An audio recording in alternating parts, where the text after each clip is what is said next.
Bismillah wa bihamdihi. Assalamualaikum warahmatullahi wabarakatuh. Alhamdulillahilladzi ja'alana minal 'abidina wa ismina al-ma'buudin. Wassalatu wassalamu ala nabiyyina wa rasulina Muhammadin sayyidil awwalin wal akhirin wa ala alihi wa sahbihi wa man tabi'ahu ila yaumiddin. Allahumma shalli ala Muhammadin sallallahu alaihi wasallam wa barik ala ummati Muhammadin sallallahu alaihi wasallam sallallahu alaihi wasallam wa ansur wa ahfaz ayyidna hadatal watan ila alamin Muhammadin sallallahu alaihi wasallam. Qala rabbuna azza wa jalla fi kitabihil karim ba'da a'udzu billahi minasy syaithanir rajim walladzina yu'minuna bima unzila ilaika wa ma unzila min qablika wal akhirati hum yuqinun ulaika ala hudan min rabbihim wa ulaika humul muflihun. Di dalam ayat makin niki Imam Ibnu Katsir rahimahullahu taala mentafsirkan, menjelaskan arti makna daripada ayat yang tadi. Qala Ibnu Abbas radhiyallahu taala anhuma ay yusaddiquna bima ji'tu bihi min Allah wa ma jaa'a bihi min qablika minal mursalin la yufarriquna bainahum wa la yajhaduna ma ja'uhum bihi min rabbihim wa bil akhirati hum yuqinun ay bil ba'si wal qiyamati wal jannati wan nari wal hisabi wal mizan. Wa inna ma summiyatil akhiratu li annaha ba'da dunya. Jadi ayat ini masih menjelaskan, menceritakan kepada tiang pelunggu besani ciri-ciri tanda-tanda orang yang beriman dan bertakwa kepada Allah Subhanahu wa Ta'ala.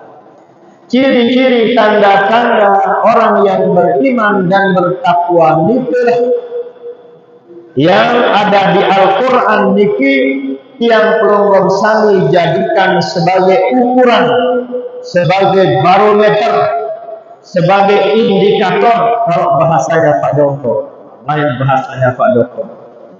Barometer sebagai ukuran apakah tiang pelunggu besani yang telah mengaku diri orang beriman sudah diakui tidak oleh Allah tiang pelunggu menjadi orang beriman dan bertakwa. Karena mengaku diri pegawaian gampang, pegawaian ringan, semua bisa. Selaku dekau mengakui diri yang namanya beriman dan bertakwa. Dari itulah Allah menjelaskan dalam Al-Quran di surat Al-Baqarah niki agar tiang pelunggu besani bisa mengukur diri dan tahu diri apakah sudah beriman atau bertakwa kepada Allah Subhanahu wa Ta'ala. Cirinya adalah sudah kita bahas di ayat-ayat sebelumnya, allazina yu'minuna bil ghaib, yang pelunggu wajib percaya kepada yang gaib. Allah gaib, malaikat gaib, kiamat gaib, surga gaib, neraka gaib, jin gaib. Wajib yang pelunggu besani percaya. Wa yuqimuna shalah, selalu dan selalu dia menunaikan sholat. Wa mimma razaqnahum yunfiqun, dia pernah mengeluarkan zakat fitrah, menginfakkan, mensedekahkan harta benda yang dia miliki. Insyaallah dia belum lulus. Yang keempat adalah walladzina yu'minuna bima unzila ilaika, orang yang beriman kepada Al-Qur'an. Dia yakin semua kita yang hadir pada malam makin niki beriman, percaya kepada Al-Quran yang merupakan kalamullah, firman-Nya Allah, al-munazzalu ala Rasulillah, yang diturunkan hanya kepada Rasulullah Sallallahu Alaihi Wasallam biwasifati aminillah melalui malaikat Jibril al-muta'abbadu bitilawatihi lillah. Saya baca Al-Quran termasuk ibadat paling mulia di bawah bumi. Nah, ia berat. Al-muta'abbadu bitilawatihi lillah. Baca Quran lu dak luit di lulus sudah. Beriman kepada Quran, alhamdulillah lulus 100% yang peluang. Tapi membaca Al-Quran ini selaku baru, ini selaku lulus untuk membaca Al-Quran. Lamun membaca Quran, Masya Allah, dibudayakan di semua kantor, di semua instansi, di semua perguruan, seolah-olah para dosen, seolah-olah para ustaz, seolah-olah para pejabat, seolah-olah wajib membaca Quran. Dia bayar lagi. Beres langganan Quran makin Pak Dokter sebulan 55.000 kalau tidak salah. Makin tergantung Qurannya, ada yang 65, berbagai macam. Sementara Al-Quran diabaikan. Nah, ini bermasailah iman takwa yang perlu bersama. Kenapa Quran Masya Allah tiap pagi tatkala belum tidak baca seolah-olah belum merasa berdosa. Tapi kalau Al-Quran dia happy saja. Berarti iman takwa dia perlu bermasalah Bapak Ibu. Quran silahkan dibaca, akan tetapi jangan sampai Al-Quran terlupa. Bagus kita baca Quran, karena dengan kita baca Quran, kita ketahui situasi kondisi yang ada, perkembangan zaman, perkembangan dunia, up to date kita dalam berita. Bagus baca Quran, bukan salah. Salah, keliru yang kurang tepat adalah orang dibaca Al-Quran ditinggal. Jamaah pengajian yang kita cintai, ini masalah membaca Al-Quran banyak yang belum bermasalah. Mawalan kemari untuk menjadikan diri menjadi orang yang beriman dan bertakwa. Walladzina yu'minuna bima unzila ilaihi, yang selalu beriman kepada Al-Quran dan selalu membaca Al-Quran. Minimal yasin. Belum tidak bisa baca Quran, silahkan amalkan surat Ikhlas, amalkan nabi yang belum sami bisa baca. Masa belum tidak mampu membaca surat Ikhlas 3 kali? Masa belum tidak mampu membaca Al-Fatihah 3 kali, ayat kursi 3 kali? Makanya sunnahnya Bapak Ibu, sunnahnya jarak sembahyang fardu dianjurkan surat Ikhlas 7 kali, Al-Falaq 7 kali, An-Nas 7 kali, Al-Fatihah juga seperti itu.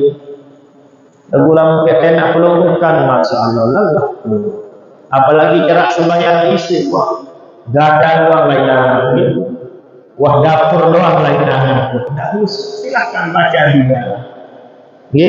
Tunggu sami jarak sembahyang dianjurkan oleh Nabi membaca ayat kursi. Man qara'a ayatul kursi ba'dal maktubah ba'da sholatil fardi, siapa saja saya membiasakan diri mengamalkan membaca ayat kursi jarak sembahyang fardu, min dukhulil jannah illa an yamuta, tidak ada yang menghalangi orang itu masuk surga selain kematian. Lamun istiqomah belum amalkan ayat kursi jarak sembahyang fardu. Nabi unit terjadi sudah Nabi, tidak ada yang mencegah belum masuk ke surga selain kematian. Lamun buah mati secara otomatis belum akan menjadi ahli surga jika belum istiqomah amalkan ayat kursi. Alasan sebagian jamaah ndet hafal ayat kursi Tuhan Guru. Kalau belum tidak hafal, silakan hadir sholat berjamaah di masjid. Biasanya imam-imam di masjid mengajak pelungguh untuk membaca ayat kursi Allahu la ilaha illa huwal hayyul qayyum, diajar oleh imam. Silahkan pelungguh ikuti mana yang pelungguh sami bisa ikuti. Hadirin jamaah yang dirahmati Allah, inilah ciri tanda atau sebagai barometer untuk mengukur diri apakah sudah termasuk orang beriman atau bertakwa atau tidak.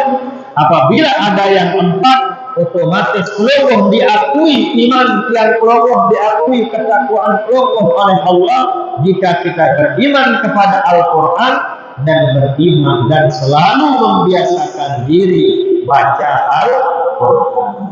Wa ma unzila min qablik, demikian juga beriman kepada Taurat, Injil maupun Zabur. Jika pelungguh sudah membaca Al-Quran, jika pelungguh sudah yakin beriman kepada Al-Quran, secara otomatis pelungguh sudah membaca Taurat, Injil, Zabur. Karena nabi yang ada di Taurat, Injil, Zabur sudah ada di Al-Quran.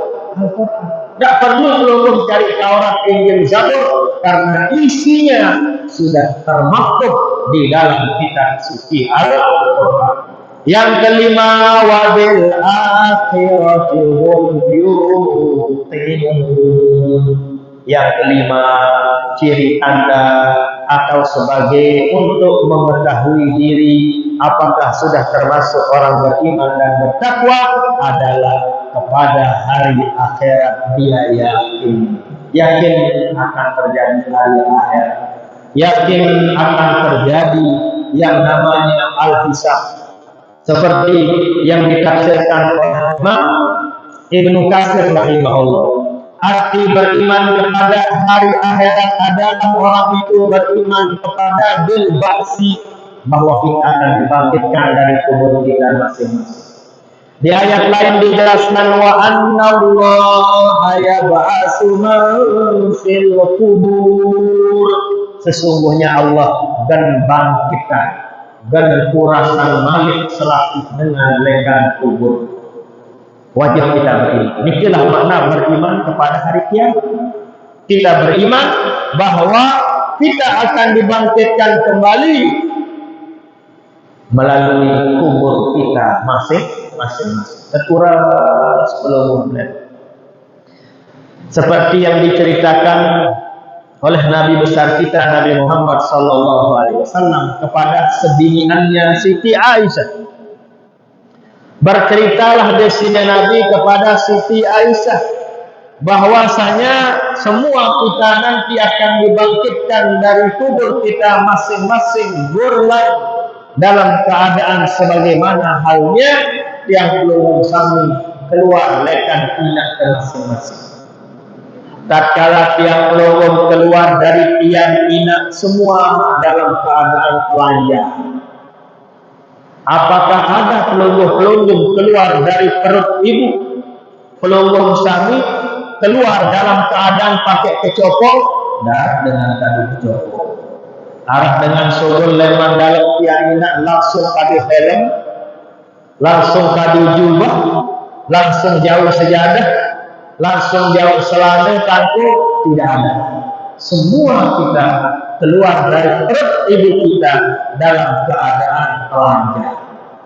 Nah, sebagaimana halnya keluar dari perut ibu dalam keadaan telanjang, seperti itu juga yang pelungguh sami keluar dari perut tanah, keluar lekan dalam tiang tanah, dibangkitkan dari kubur masing-masing pun dalam keadaan telanjang, sebagaimana halnya yang belum keluar dari perut ibu kita masing-masing.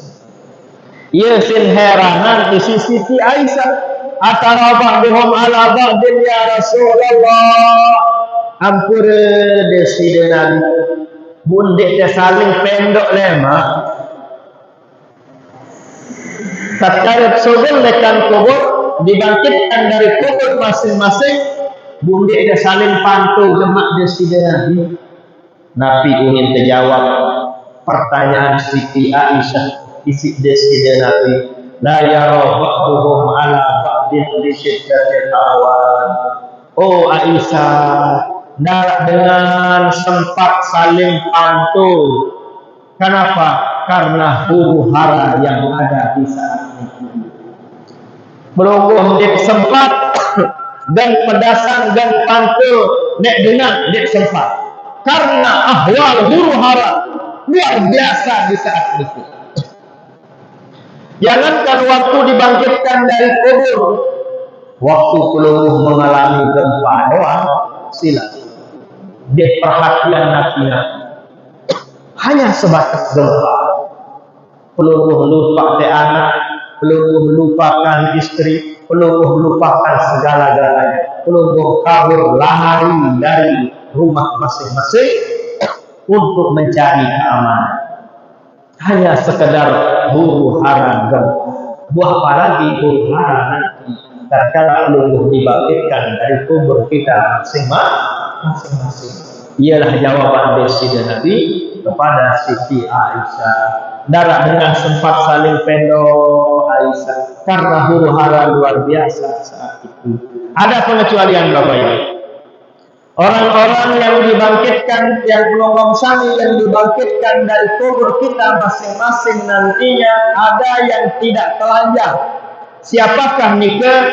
Pertama adalah al-anbiya wal mursalin, semua nabi-nabi dan semua rasul-rasul alaihi wassalam, selaku nabi selaku rasul dibangkitkan dari kuburnya tidak dalam keadaan telanjang.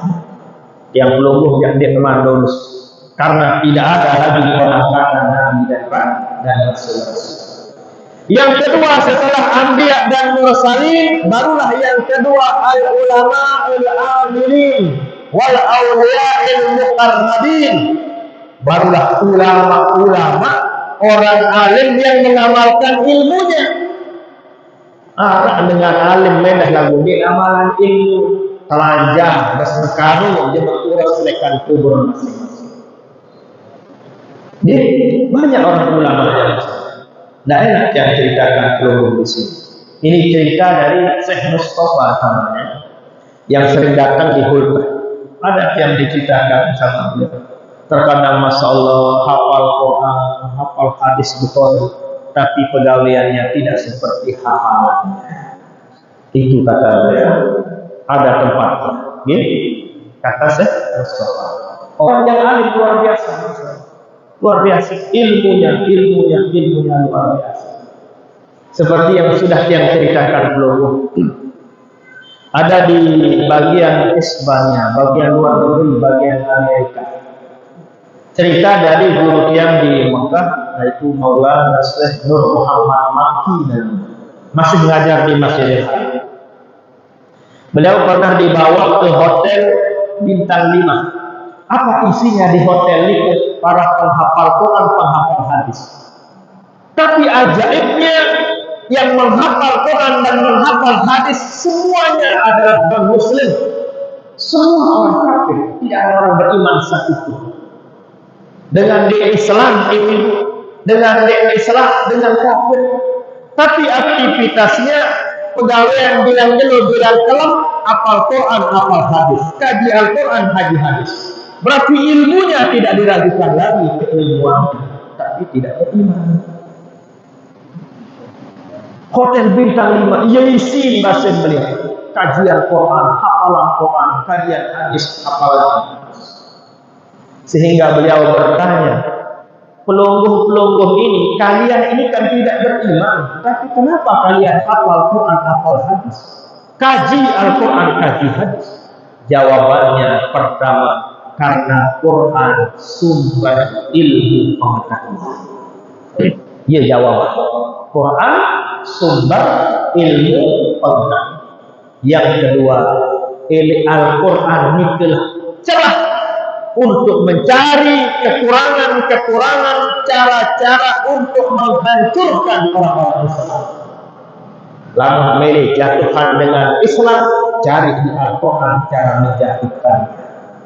Contohnya, Zayyina lin-nasi hubbus syahawati minan nisa selaku manusia suka kepada nina tersedak isi nina si tersedak tekiriman berbagai macam cara wal banin menuendah selaku dengan nina mesti suka yang namanya mama nina tersedak isi mama tersedak enak isi ini berbagai macam cara wal qanatiril muqantarah harta benda kekayaan.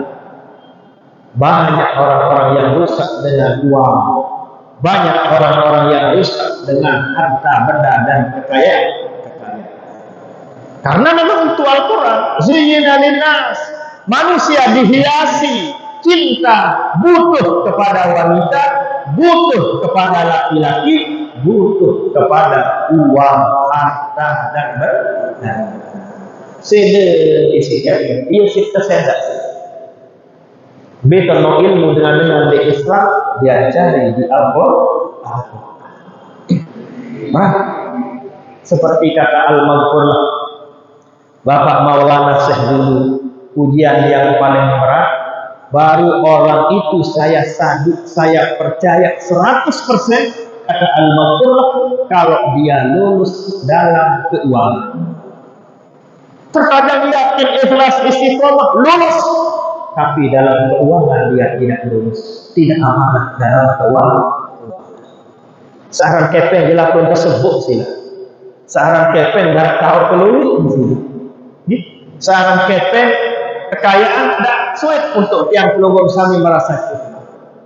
Waktu pelungguh muda, pelungguh punya 100.000, masya Allah, sugih tidak.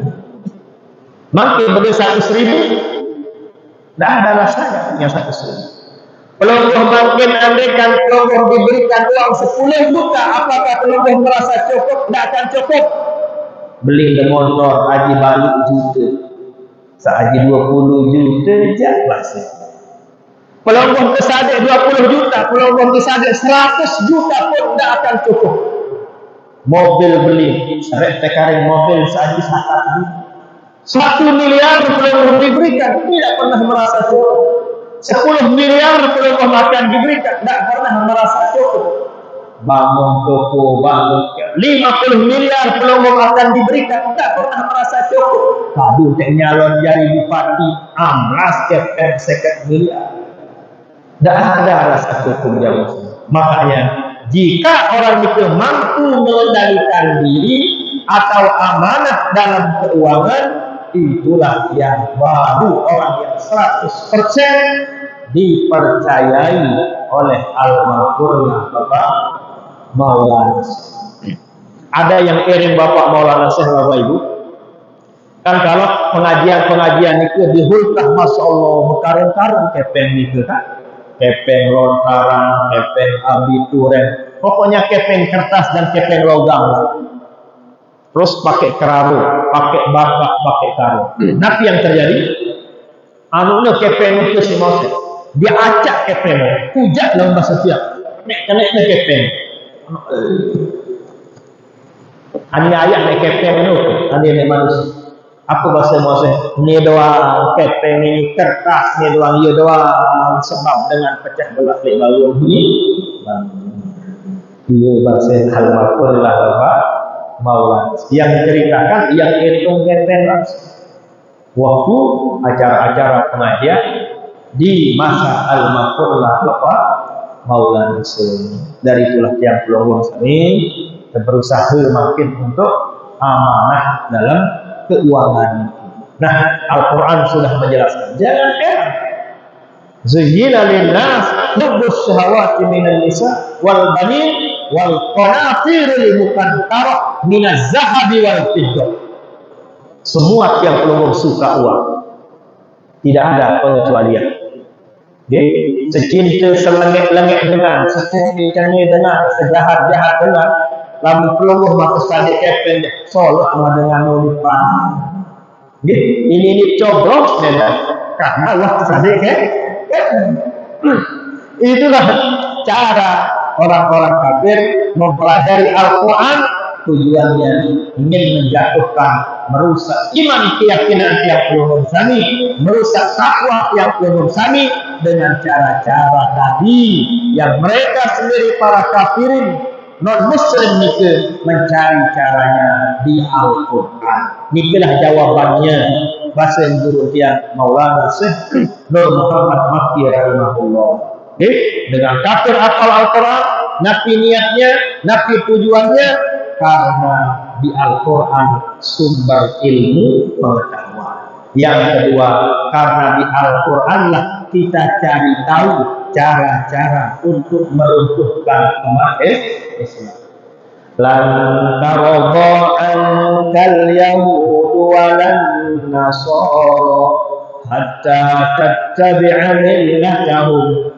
Dekman tenang hati anak dengan Yahudi dengan Nasrani kalau dia keluar sani sebagai orang beriman, mengikuti ajarannya, mengikuti agamanya, mengikuti tradisinya. Maka hati-hatilah kelompok-kelompok yang bermedsos istilah nanti. Maka hati-hatilah adik-adik kami, anak-anak kami yang bisa, yang pandai bermedsos, bermedia sosial, yang pegang HP. Jangan semua yang ada di media diikuti. Jangan semua yang ada di HP kelompok kami ikuti. Banyak cara-cara, banyak tradisi-tradisi, banyak ajaran-ajaran yang tidak Islami. Silahkan kita tidak ikuti. Jelas dikit? Yang lanjutkan wabil akhirati hum yuqinun. Beriman kepada hari kiamat inilah yang kelima sebagai ciri tanda barometer untuk ukur diri apakah yang belum sami termasuk orang yang beriman atau bertakwa atau tidak. Maka jika ada yang lima ini sudah termasuk orang yang beriman dan bertakwa. Yang terakhir yang kelima, wabil akhirati hum yuqinun, beriman kepada hari akhirat. Nabi makna beriman kepada hari akhirat, beriman bahwa yang belum sami akan dibangkitkan dari kubur kita masing-masing dalam keadaan telanjang, kecuali anbiya wal mursalin, kecuali ulama amilin, ulama alim tapi mengamalkan ilmu. Yang kedua, aulia ilmu muqarrabin, para wali-wali yang selalu mendekatkan diri kepada Allah Subhanahu wa ta'ala. Barulah yang ketiga, para zahidin, orang-orang yang zuhud. Menapi makna zuhud, orang yang tarkul dunia li ajlil akhirah, dengan seutamaan akhirat kancil dunia. Debain deteman lulus tidak mengutamakan akhirat daripada dunianya. Lebih kelebak, lebih senang kerjakan akhirat dari dunianya. Jadi, coba pelungguh mantu bola sambut jam 3 uras dulu. Lagu lampu tahajud, duduk malas, berarti dulu.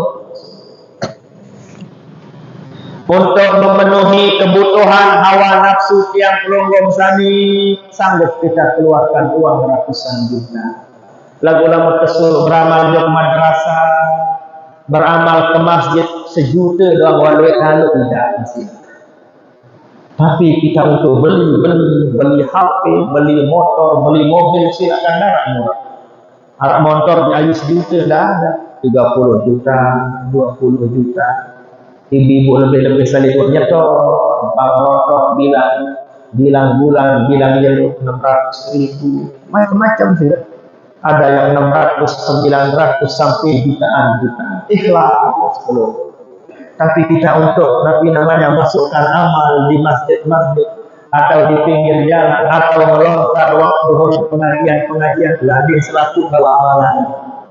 Gitu. Berarti nyata jelas kita belum termasuk orang yang zahidin. Jadi itu makna daripada zahidin, orang yang lebih cinta, orang yang lebih senang kepada akhirat, amalan-amalan akhirat ketimbang amalan dunia. Bukan kita tinggalkan dunia namanya zuhud.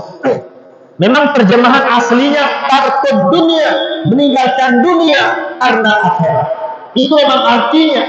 Nah, umumnya antum kedelin dunia dikasih. Tidak bisa kita tinggalkan dunia karena akhirat kita cari dengan dunia di dunia. Tidak bisa tiang kelompok cesani cari akhirat dengan akhirat di akhirat. Tidak bisa. Haruslah akhirat dicari, diraih dengan dunia di dunia. Menurut Rasulullah. Nah, makanya arti zuhud yang artikan tadi mengutamakan akhirat dari dunia. Iya, lulus bangsa peluru sami akan termasuk orang yang dibangkitkan dari kubur dalam keadaan tidak telanjang. Barulah yang selanjutnya yang keempat, para syuhada sholihin, orang-orang yang mati syahid dan kenakan mati syahid. Ini juga beda berarti. Tidak semua orang mati syahid masuk surga. Banyak orang mati syahid dimasukkan ke neraka oleh Allah. Tidak semua orang ulama bisa masuk surga. Banyak juga ulama-ulama dimasukkan ke neraka. Tidak semua para qurra, para penghafal Quran dimasukkan ke surga. Banyak juga para penghafal Quran dimasukkan ke neraka. Yang perlu memberitahu ulama masuk neraka. Nabi sebabnya ulama itu dimasukkan ke neraka. Protes ke Allah Subhanahu. Ya Allah, kan kaji doa, ajar dengan sembahyang bilang masjid bilang kubur. Ya Allah, kenapa saya menjadi ahli neraka ya Allah? Padahal saya yang mengajarkan hamba-hamba-Mu sehingga bisa mengenal Allah, bisa mengenal dirinya sebagai hamba Allah, tahu yang hak dan tahu yang batil ya Allah. Bunuh nasa Nabi sebab kaji termasuk ahli neraka. Dijawab oleh Allah, memang benar kata. Kena uning betul bahwa Anda mengajar di mana-mana, ngaji di mana-mana, pidato di setiap kuburan, ngajar di setiap pondok pesantren sehingga orang bisa mengenal Allah, mengenal dirinya sebagai hamba Allah, tahu yang hak, tahu yang batil. Tapi ingat, tujuanmu mengajarkan orang bukan karena ku, bukan karena Allah, tapi karena panjang Allah. Beraku tahu itu. Ya Allah, berat paham. Dek mana lulus tidaknya. Namun karena Allah neraka. Hadis Sahih Bukhari lagi, bukan hadis-hadis pada Idul Adha. Demikian juga yang mati syahid pun dimasukkan ke neraka. Ya Allah, kan kami mati membela agama-Mu ya Allah. Bukan kami mati maling ya Allah, tapi kami mati perang untuk membela agama-Mu ya Allah. Kenapa kaji masuk ke neraka ya Allah? Nabi menjawab, insya Allah, benar Anda perang, kamu perang membela agamaku, tapi ingat niat tujuanmu perang bukan karena Allah. Lalu melem parang amor, melem parang sakti, melem parang hebat, mele yang kalian cari adalah pujian manusia, bukan pujian Allah. Yang kalian lakukan bukan karena ku, bukan karena Allah, tapi karena selain Allah. Neraka sultan padahal mati syahid. Ya Allah, mereka berat. Demikian juga para penghafal Quran, banyak yang dijebloskan ke Pak Ade baru jawab, memang kamu hafal Quran di Ramadan budus kamu sudah ya. Setiap minggu kalian hatamkan Al-Quran, tapi ingat kamu membaca Al-Quran menjadi imam sejus, dua juz menjadi imam di sembahyang tarawih. Kalau sembahyang Isya ayat musafah, dua safah. Tapi ingat semuanya itu kalian lakukan bukan karena aku, bukan karena Allah, tapi karena panjang Allah, menginginkan pujian-pujian dari hamba-hamba. Bahasa Maulana dia ikhlas. Lamun pikiran halus tidak berat, tidak jelas. Itulah ketinggian, kehebatan, kemuliaan yang namanya ikhlas. Makanya Al-Maqurlah Bapak Maulana Syekh menanamkan di hati tiap pelongor sangis sebagai muridnya, di hati tiap pelongor sangis sebagai warganya, muridnya, pecintanya, selalu beliau mendengungkan ikhlas, istiqomah, adik jari dengan ikhlas. Nabi-nabi tegawe adik ikhlas diwi. Pelunggung kaja si Bapak Maulana Syekh ngelontar adik jari dengan ikhlas. Pilih si ngelontar ini 5.000, 10.000, terkadang 2.000, terkadang 1.000 logam si ngelontar, tapi ikhlas. Pelunggung beramal sejuta di masjid, gara-gara Ustaz Ahim dek sebut arah dek pembacaan petihu, protes pelunggung. Perkenan Ustaz Ahim lagi was oleh umrah lagan Mekah, lalu pak baca petihu, segarah dek alih paham protes. Al-Maqurlah mengajarkan tiang pelunggung adik ikhlas. Terkadang pelunggung diberikan amplop-amplop uang abiturien, uang pecinta agar pelunggung ikhlas. Pelunggung-pelunggung di acara pengajian atau di huta-huta atau di masjid-masjid ada kota amal, pelunggung masukkan. Ia tak ada ikhlas isi Al-Maqurlah Bapak Maulana Syekh Jamasa. Bahkan di Ma'had Darul Hadis, di Ma'had dulunya, ini cerita dari masaih-masaih kita yang linsir. Al-Maqurlah Bapak Maulana Syekh di Ma'had itu beliau tidak menginginkan adanya uang iadah, uang SPP, uang semester, uang pembangunan, tidak usah ada. Dan kayun Bapak Maulana Syekh. Ada uang pembangunan, ada uang iadah, ada uang SPP, uang apa sekarang kepengker, tidak kayun beliau. Kenapa anda kaya? Cara Bapak Maulana Syekh ingin mendidik, mengkader, mentarbiah kepada tulab dan talibah agar masuk ke Ma'had ikhlas karena Allah. Jangan dia rajin masuk ngaji karena wah kepeh luwih bungsu gelar. Tunah malu satu semester 10 juta, budek ya rajin ya aduh rugi rasanya. Berarti dia rajin karena luwih kepeh bungsu gelar. Itu dia tepis oleh Al-Maqurlah Bapak Maulana. Demikian juga di Ma'had sampai makin tidak ada absensinya, tidak ada daftar hadir seperti bidadari pelunggung sekolah absen Rahmat Hidayah, Nurman, Nuraini, Abdul Rahim, Abdul Karim, tidak ada absen.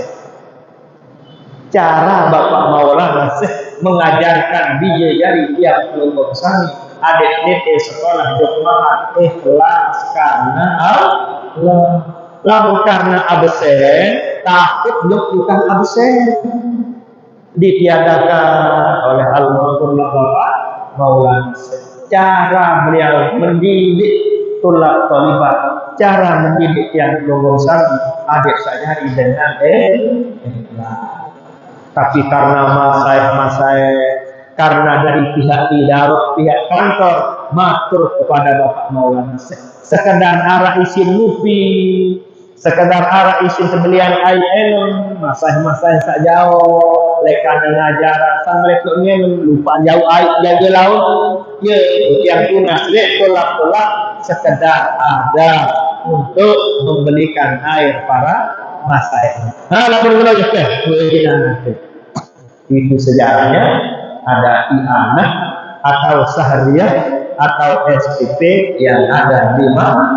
Jadi berbagai macam cara guru besar tiang pelunggung sami agar menjadikan mengkader tiang pelunggung sami menjadi orang yang ikhlas. Nah, hadirin jamaah yang dirahmati Allah Subhanahu wa taala. Nikalah yang namanya para zahidin. Orang-orang yang mengutamakan akhirat daripada dunianya. Seperti yang tiang ceritakan tadi, ulama pun bisa dijebloskan ke neraka kalau dia tidak ikhlas. Para penghafal Quran pun dimasukkan ke neraka kalau tidak ikhlas. Para syuhada pun dijebloskan ke neraka kalau tidak ikhlas. Semuanya itu menggambarkan ketinggian kemuliaan yang namanya ikhlas. Ulaika ala hudan min rabbihim, mereka-mereka itu dengan syarat 5 tadi, itulah orang-orang yang telah mendapatkan hidayah dari Allah Subhanahu wa taala.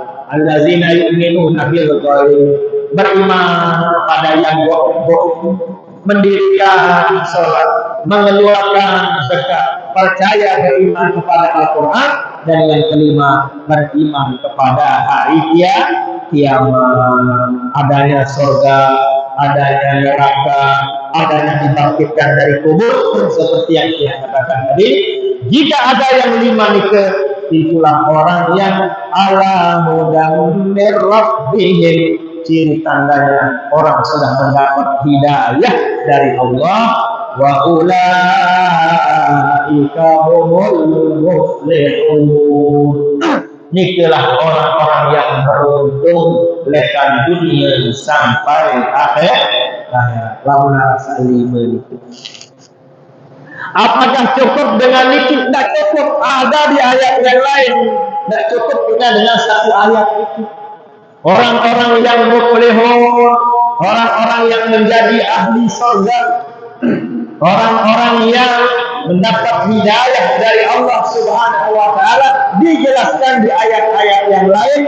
Di antaranya yang sulit, yang belum kami bisa amalkan, alladzina yunfiquna fis-sarra'i wad-dharra, yang selalu menafkahkan harta bendanya baik di waktu kaya maupun waktu miskin, waktu untung maupun waktu terugi.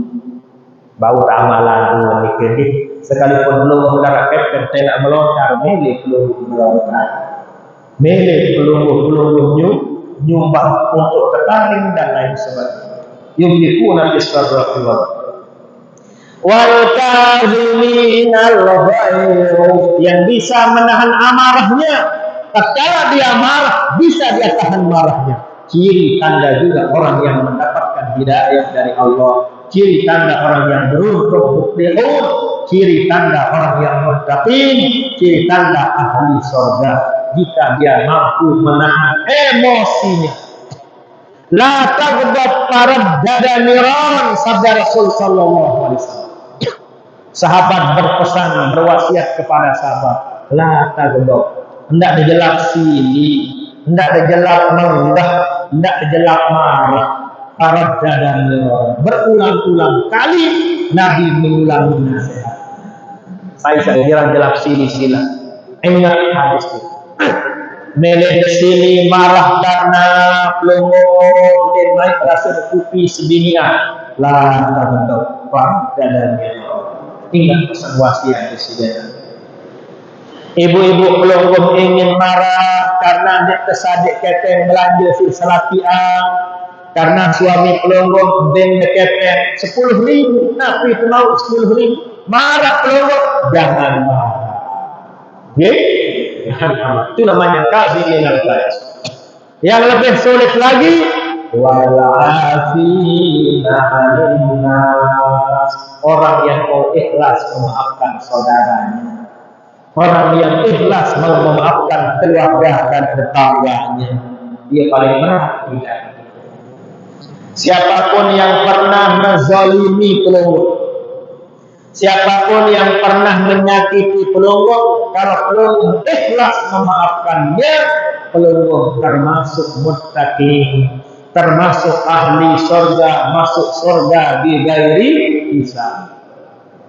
Beratan Malik berinfak bersedekah agak ringan ketimbang memaafkan saudara, keluarga, tetangga yang pernah menyakiti perasaan pelongo. Bayangkan ibu-ibu seorang ibu, suami pelongo terbaik isi dengan bau maafan kira-kira, lah beda berat. Berat namanya memaafkan orang lain. Makanya Al-Quran di ayat-ayat yang lain menjelaskan seperti itu sebagai perumbuk. Jangan hanya peluang cukup yang 5, lalu mengadakan permusuhan, lalu mengadakan perpecahan, lalu tidak saling sapa, lalu tidak saling tukar, tidak cukup syarat. Belum bisa kita mengamalkan. Wa'afina 'anil nas, di ayat lain dijelaskan wa yadra'una bil hasanati sayyi'at. Keburukan orang dia balas dengan kebaikan. Lebih berat malik. Memaafkan berat, lebih berat malik. Kejelekan, keburukan, kezaliman orang kita balas dengan kebaikan. Lebih berat malik. Itu namanya wa yadra'una bil hasanati sayyi'at. Lebih berat malik Bapak Ibu. Jika peluang sami bisa amalkan, itulah yang menjadi masuk surga bigairi hisab. Itulah sebabnya al-maghfurlah Bapak Maulana Syekh, para ulama-ulama, guru-guru tiap kelompok sami mengajak tiap kelompok sami untuk halal bihalal. Sang kelompok malu untuk minta maaf ke setiap rumah, ke setiap pintu. Silahkan melalui pengajian kita sama-sama saling ikhlas untuk memaafkan. Kita saling menghalal. Kalau kelompok tidak mau memaafkan, bahaya. La yadkhulul jannata qati'un, sabda Nabi, detikan kamu surga. Lamun nikmat saling mau demasih, dik saling sapa. Lamun demasih, dik saling kan berat. Nabi dia mau dia maafkan semeton. Nabi dia keuntungan kira-kira keluarga, tetangga, keluarga tidak mau maafkan. Nabi kelebihan kira-kira. Apakah tesiri keramat? Apakah tesiri sugih? Apakah kita semakin kaya raya jika kita tidak maafkan saudara kita? Rugi dunia, rugi akhirat. Kalau keluarga saling tidak mau memaafkan saudara, tetangga, keluarga kita yang pernah berbuat kesalahan kepada dia, keluarga masing-masing. Makanya melalui pengajian-pengajian halal bihalal yang diajak oleh para ulama-ulama, yang digagas oleh para ulama-ulama, demikian juga yang dilanjutkan oleh al-maghfurlah guru besar kita, itu sebagai ajar, usaha, upaya untuk kita ikhlas saling menghalalkan dan saling memaafkan. Lagu biasa paling berat baru wa yadra'una bil hasanati sayyi'at. Keburukan orang perlu dibalas dengan kebaikan, paling berat.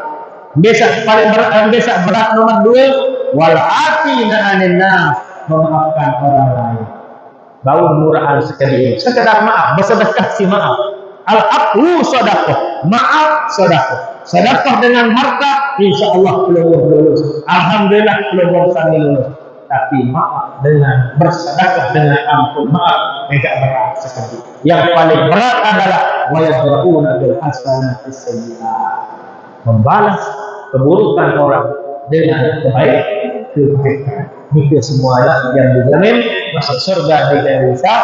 Karena beratnya, sekatnya masuk surga di gairi hisab, Bapak Maulana Syekh tiap waktu, tiap pengajian mendoakan tiap belum agar masuk surga di gairi hisab. Nah, ya baiklah. Jadi mudah-mudahan yang belum sani termasuk masuk surga di gairi hisab seperti doa daripada guru besar kita. Amin. Amin ya rabbal alamin. Bismillahirrahmanirrahim.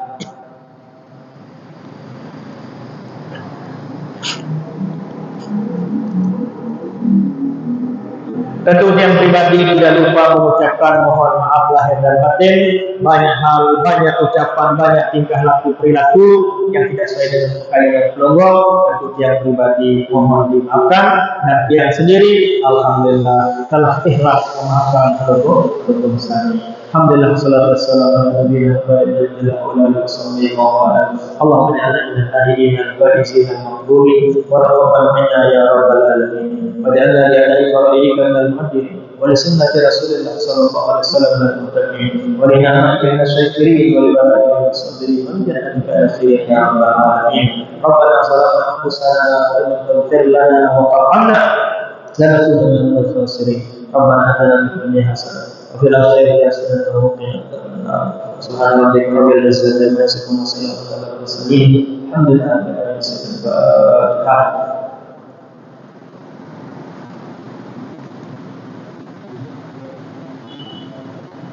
Sekian dan demikian, Allah